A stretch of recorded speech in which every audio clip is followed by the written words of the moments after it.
Damai sejahtera bagimu. Aku akan menyampaikan kabar baik bagi kalian, para penyembah patung.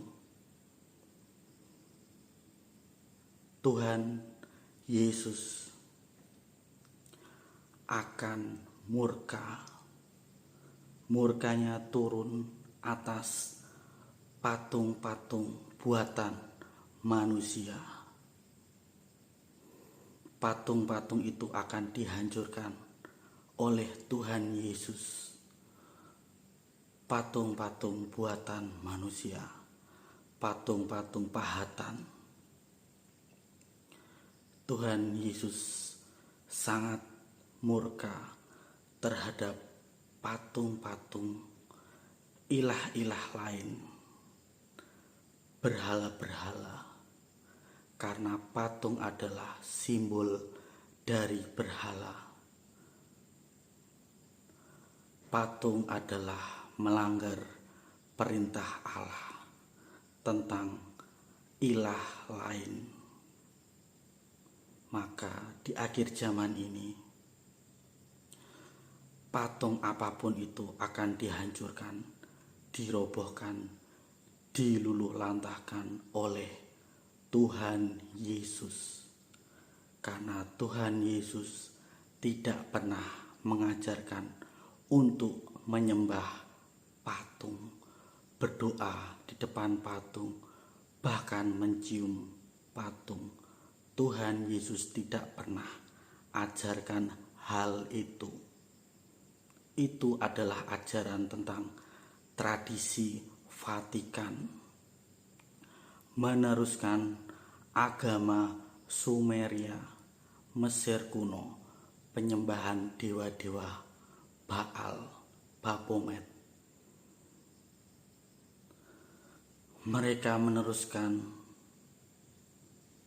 tentang penyembahan berhala, yaitu dewa-dewi Mesir kuno, Isis, Horus, dan Set.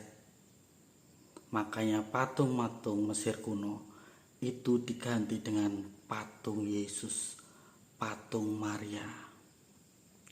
Dan ketika New World Order berkuasa, patung Yesus, patung Maria akan diganti dengan patung binatang 666 Dajjal anti Kristus.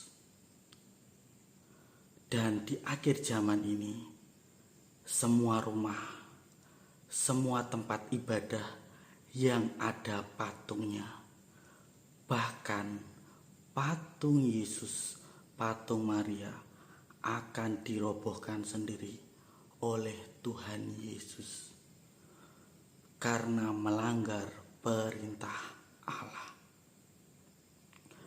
Bahkan gua-gua Maria juga akan diluluhlantahkan. Patung-patung akan berjatuhan, akan roboh karena mengundang murka Allah tentang ilah-ilah lain. Karena Tuhan Yesus sangat amat murka melihat penyembahan patung sebagai simbolis berhala.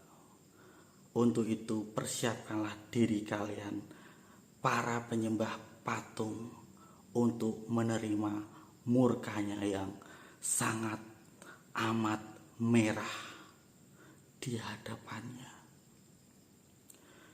Tuhan Yesus sangat murka kepada orang-orang yang angkuh rohani, angkuh jasmani, menyembah patung, berdoa di depan patung, mencium patung. Itu bukan ajaran dari Tuhan Yesus Kristus. Tuhan Yesus Kristus tidak pernah mengajarkan kalian menyembah patung, berdoa di depan patung, bahkan mencium patung. Yang ada di dalam patung itu bukan Tuhan, tetapi roh-roh jahat yang siap menawan jiwa roh kalian. Maka orang yang berdoa di depan patung, menyembah patung, bahkan mencium patung. Rohnya ditawan, dirantai. Makanya mereka tidak tahu karunia apa yang mereka miliki. Padahal setiap orang yang diciptakan oleh Tuhan memiliki karunia. Maka patung itu menawan jiwa dan rohnya, supaya tidak tahu karunia apa yang orang itu miliki atas dirinya.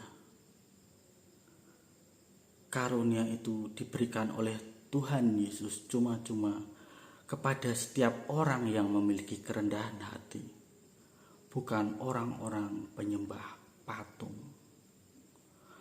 Maka patung itu menutupi segala karunia yang manusia itu miliki untuk menawan jiwanya, menawan rohnya,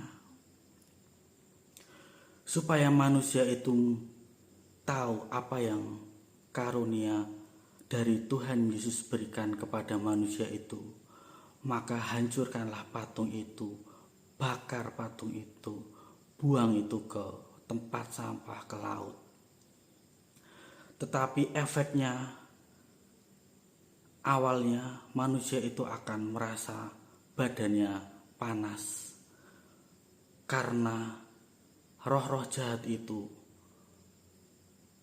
diusir dari dirinya untuk lari. Makanya akan menimbulkan efek yang tidak enak bagi badan, karena roh-roh jahat itu diusir dari pikirannya, dari hatinya. Roh-roh patung itu bersemayam roh-roh jahat. Maka orang yang menghancurkan patung akan memiliki efek awalnya sakit kepala, panas, demam, karena roh-roh jahat itu yang menempel di badannya, di tubuhnya. Itulah proses supaya roh-roh jahat yang di dalam patung, yang menempel di tubuh kalian itu pergi. Makanya menimbulkan efek seperti itu. Setelah itu tubuh kalian, pikiran kalian akan jernih dari apapun. Bahkan kalian bisa mengetahui apa yang terjadi di depan kalian. Entah itu kecelakaan, entah itu mara bahaya yang akan menimpa kalian, karena kalian sudah menghancurkan patung itu. Otomatis roh-roh kalian, jiwa-jiwa kalian terlepas dari belenggu rantai roh-roh jahat yang sudah menawan kalian. Itu saja yang bisa aku sampaikan. Salam Rahayu, salam kejayaan Nusantaraku Indonesia, konfirmasi langit dan bumi. Amin, amin, amin.